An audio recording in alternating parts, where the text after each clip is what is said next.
Hey everyone, welcome back. Today, we're going to be taking a deep dive into a book that's been generating a lot of buzz lately, Yeah. especially among those of you in the married red pill All community. right. It's The Emasculated Man, A Guide to Surviving Feminism's Onslaught by Connie Riker. Mm, Uh, we've got a lot to unpack here, so let's just get started. right into it.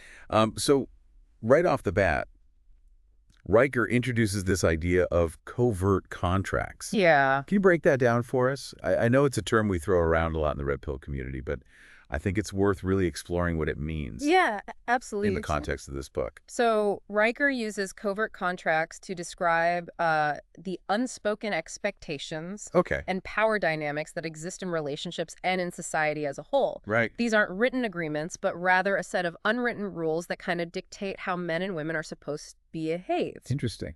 Often, these covert contracts benefit one party at the expense of the other, and Riker argues that in today's world, it's often men who are getting the short end of the stick. Mm. Yeah. And she gives a lot of examples of this throughout the book, right? Like Yeah. specific situations where these covert contracts play out. Yes, and she uses real-life anecdotes, which I think makes her arguments even more powerful. Okay. For example, she talks about how men are often expected to be the primary breadwinners, even in households where both partners work. Right. This financial burden, Riker argues, is part of a covert contract where men are expected to provide regardless of the circumstances. Mm-hmm. Yeah, and that ties into another big concept she introduces early on, Yeah, the double bind of masculinity. exactly. Yeah. Riker argues that men are often caught in this impossible situation where they're expected to be both strong and sensitive, Yeah. both providers and nurturers. Right. On the one hand, they're told to be stoic, dominant, and successful.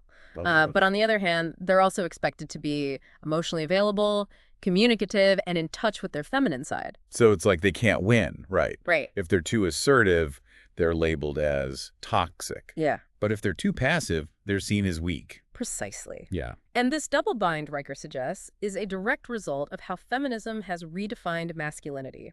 Interesting. It's created this confusing and contradictory set of expectations that leave many men feeling lost and unsure of how to navigate the world.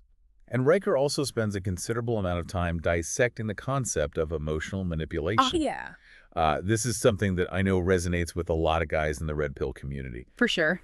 What are some of the key takeaways from this section of the book? Riker argues that women have become adept at using emotional manipulation tactics Okay. to control men and get what they want. Interesting. She calls out specific strategies like gaslighting, Okay. guilt tripping, playing the victim, and using sex as a weapon. Wow. What's interesting is that she presents these tactics as being, in many cases, unconscious strategies rather than deliberate malicious acts. Mm-hmm. She suggests that many women have internalized these behaviors as a way to navigate a patriarchal society, but that doesn't make them any less damaging to men. So it's not necessarily about pointing fingers or blaming women, Right. but more about recognizing these patterns and understanding how they can impact relationships. Yes, and Riker gives men practical advice on how to identify and respond to these tactics. Okay. She emphasizes the importance of setting boundaries, communicating clearly, and not being afraid to walk away from situations where you feel manipulated or disrespected. Hmm. She argues that men need to be more assertive in protecting their own emotional well-being. Now, this next part is where things get really interesting, especially for those of us interested in the history of social institutions. Yeah. Riker tackles this idea of the illusion of equality and how it connects to what we call institutional capture. Okay. Riker's point here is that the idea of gender equality, Mm-hmm. while sounding noble on the surface, Right. has actually been used to mask a shift in power dynamics that often favors women. Interesting. She argues that many institutions, the legal system, Right. education, the media, have been heavily influenced by feminist ideology, and this has resulted in systemic biases that disadvantage men. Can you give us some specific examples of what she's talking about? Because I think this is where it gets really relevant Sure. to the everyday lives of men, especially married men. One of the biggest areas she focuses on is family courts and divorce law. Okay. Riker provides examples of how men are often treated unfairly in custody battles and divorce settlements. Right. She argues that the system often favors women even when the father is a capable and involved parent. Mm-hmm. She points to bias legislation and a general societal perception of women as inherently more nurturing, Okay. which can work against men in legal proceedings. And she also talks about how this illusion of equality plays out in other areas of life, right? Yeah, Like in the workplace. absolutely. Yeah. Riker critiques female-friendly workplace policies, arguing that they often create disadvantages for men. For instance, she questions the effectiveness of affirmative action programs and policies that prioritize women in hiring and promotion decisions. Right. She suggests that these policies, while well-intentioned, Yeah. often overlook qualified men and can lead to resentment and a sense of unfairness. So we've got covert contracts, the double bind of masculinity, emotional manipulation, Yeah. and the illusion of equality. Riker really covers a lot of ground. Why? Yeah. And this is all in the first few chapters. Just the beginning. Right. It just gets more thought-provoking from here. Wow. Next, she dives into how hypergamy, the idea that women are naturally drawn to men of higher status, impacts modern relationships and the dating landscape. It's a topic for another time. Right. But before we move on, I want to emphasize something important. Okay. We're presenting Riker's ideas here, not necessarily endorsing every single one of her arguments. Of course.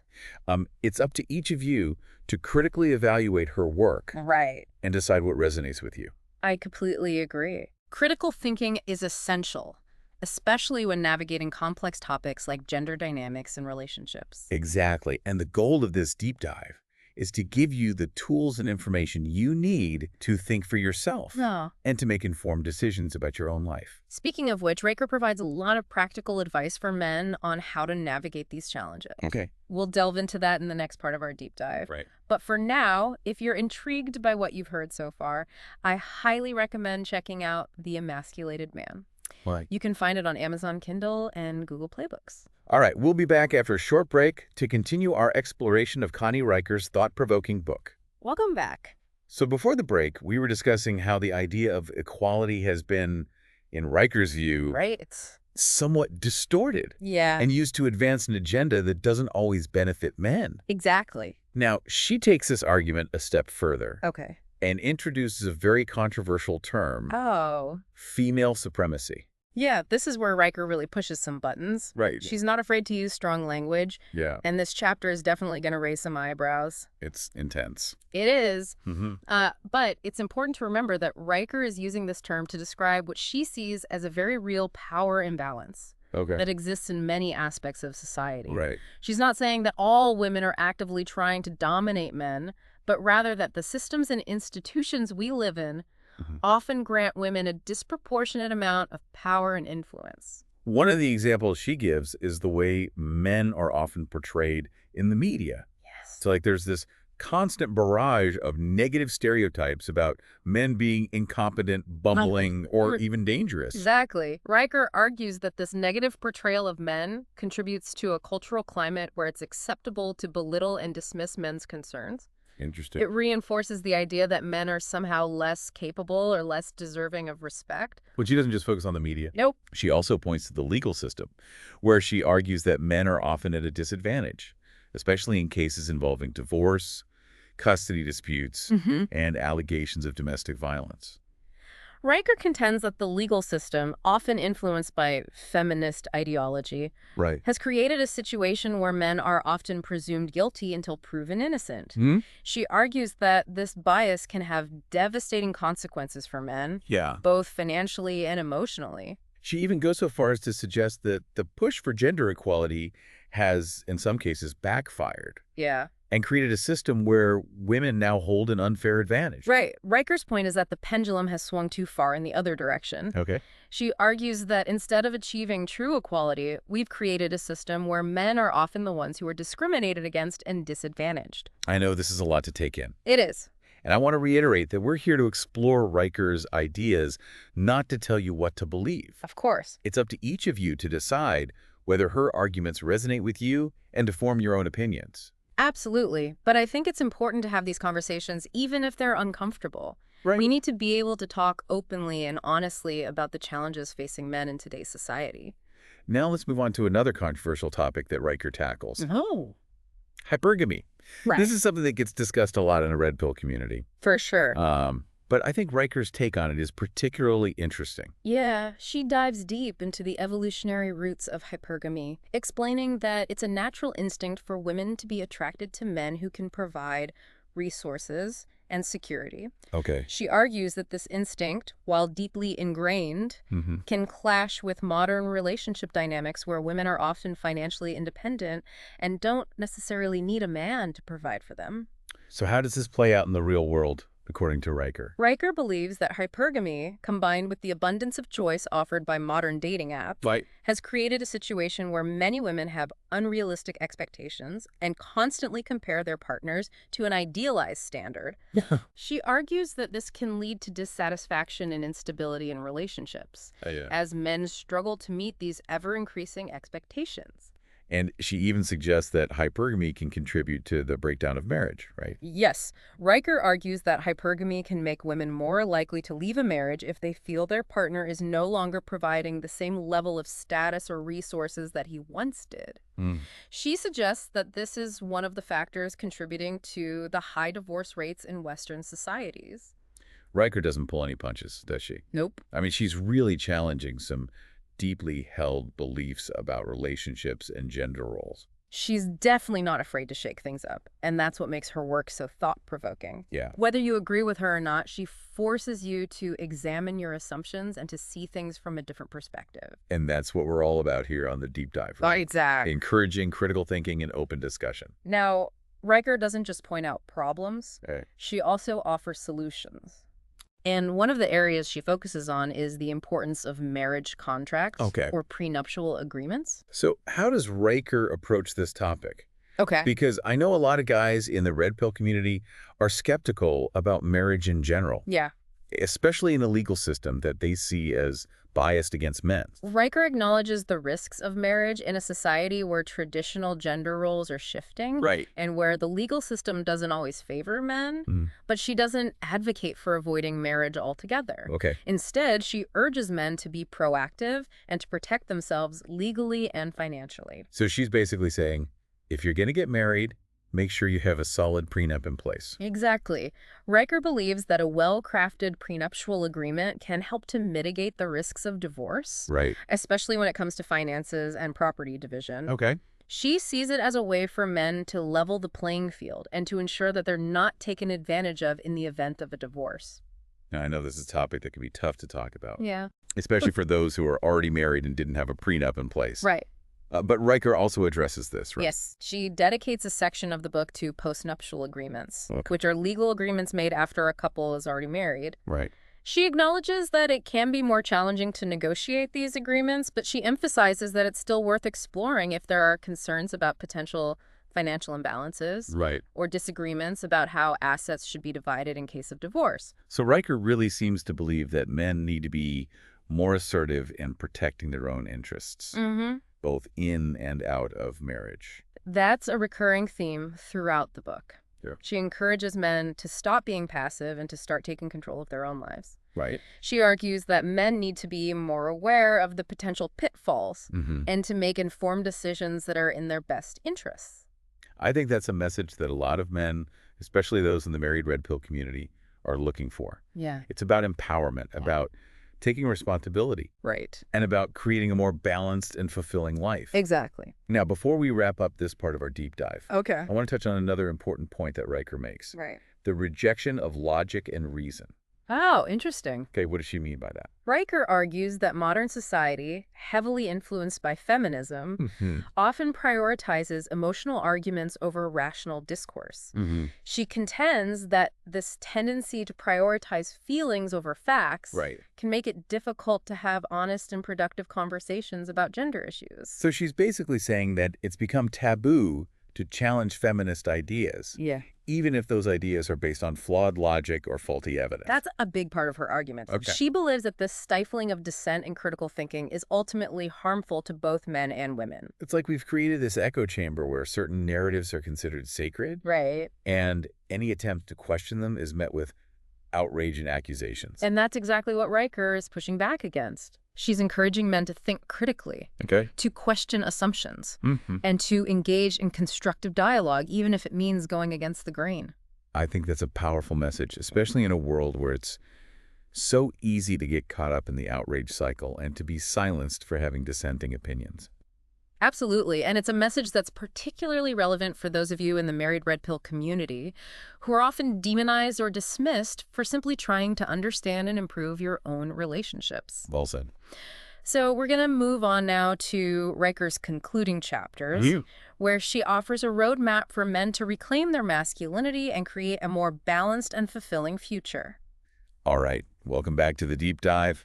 All right. We've been exploring Connie Riker's book, The Emasculated Man, which has sparked, some pretty intense conversations For sure. about gender dynamics, Yeah. relationships, and the challenges facing men in today's world. Right. Now, in this final part, let's shift gears a bit and focus on Okay. what Riker proposes as solutions. Right. She doesn't just leave us with a bleak diagnosis. No, She offers a path forward. that's right. While Riker paints a pretty stark picture of what she sees as the emasculation of men in modern society, she also presents a roadmap for men to reclaim their masculinity and create a more fulfilling life. Oh.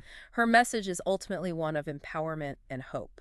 So where does she suggest men start? Yeah. What's the first step in this process of reclaiming masculinity? Riker emphasizes the importance of self-awareness. Okay. She encourages men to take a hard look at their own beliefs and behaviors, to identify the ways in which they may have internalized negative messages about masculinity, and to challenge those beliefs that no longer serve them. So it's about recognizing those covert contracts we talked about earlier. Exactly. Those unspoken expectations that may be holding men back. It's about understanding the ways in which you might be unconsciously participating in a system that doesn't value your contributions or respect your needs. Why? And then it's about consciously choosing to rewrite those contracts, Okay. to set boundaries, and to assert your own values. Riker also talks a lot about the importance of rebuilding male communities. Right. Right? It's like she's saying that men need to find strength and support in each other. That's a crucial part of her message. Yeah. She argues that in a society that often isolates and pits men against each other, it's essential for men to create strong bonds of brotherhood and mentorship. She encourages men to find mentors, Right. to join support groups, and to create spaces where they can connect with other men who share their values and understand their challenges. It's about recognizing that you're not alone in this. Right. That there are other men out there who are going through similar experiences. Exactly. And by connecting with other men, you can share your struggles, Right. learn from each other's experiences, and offer each other encouragement and support. Okay. Riker believes that strong male friendships are essential for men's emotional well-being and for their success in navigating the challenges of modern life. Now, one of the things that really stood out to me in the book is Riker's emphasis on embracing traditional masculine virtues. She's not afraid to say that qualities like strength, courage, protectiveness, and leadership are not toxic, but actually essential for a healthy society.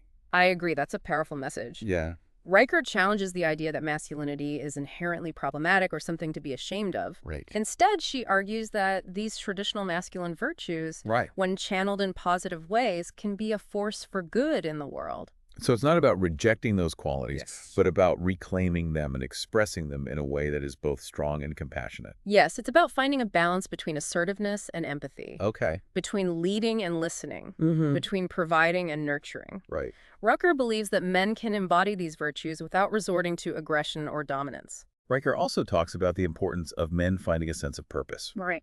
something bigger than themselves to believe in and to strive for. Absolutely. Yeah. She argues that men need a sense of mission, Okay. whether that's being a devoted father and husband, building a successful career, contributing to their community, pursuing a creative passion, or connecting with something spiritual. Right. She believes that having a clear purpose gives men a sense of direction and motivation.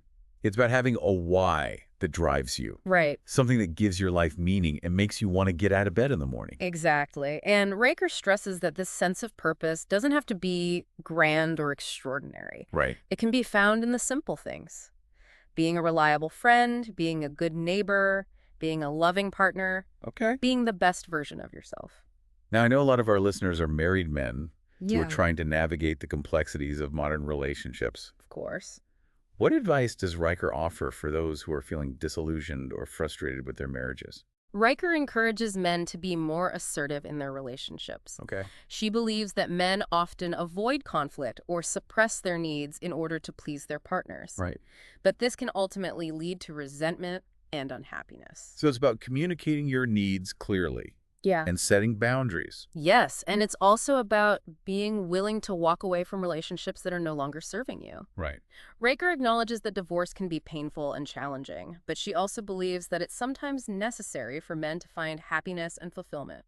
It's like she's saying that sometimes the most loving thing you can do for yourself and for your partner is to acknowledge when a relationship has run its course. And that it's okay to prioritize your own well-being. Right.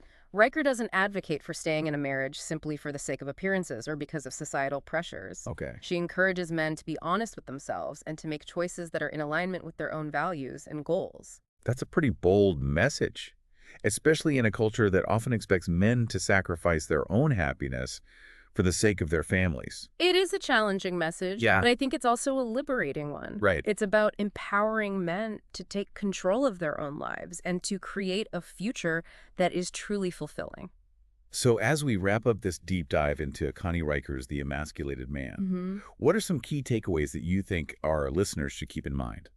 I think one of the most important messages is that men are not alone in facing these challenges. Okay. There are millions of men who are feeling the effects of what Riker describes as the emasculation of men in modern society. Right.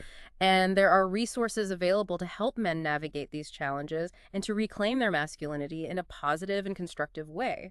It's about recognizing that it's okay to be a man, Yeah. to embrace your masculine strengths, Mm. and to strive for a life that is both meaningful and fulfilling. Exactly. And it's about understanding that you have the power to create the life you want. You don't have to be a victim of circumstance. Right. You can choose to rewrite the covert contracts that are holding you back, Yeah. to build strong bonds of brotherhood, to embrace your purpose, Right. and to create a future where masculinity is celebrated, not demonized. Well said. And if you're interested in exploring these ideas further, Yeah. we highly recommend checking out Connie Riker's book, The Emasculated Man. Yes. You can find it on Amazon Kindle and Google Play Books. And we encourage you to continue these conversations. Yeah, Talk to your friends, for sure. your family members, your partners, Mm-hmm. share your experiences, offer support, Yes, and challenge each other to grow. absolutely. Thanks for joining us on the deep dive. Thanks for having me. We'll see you next time.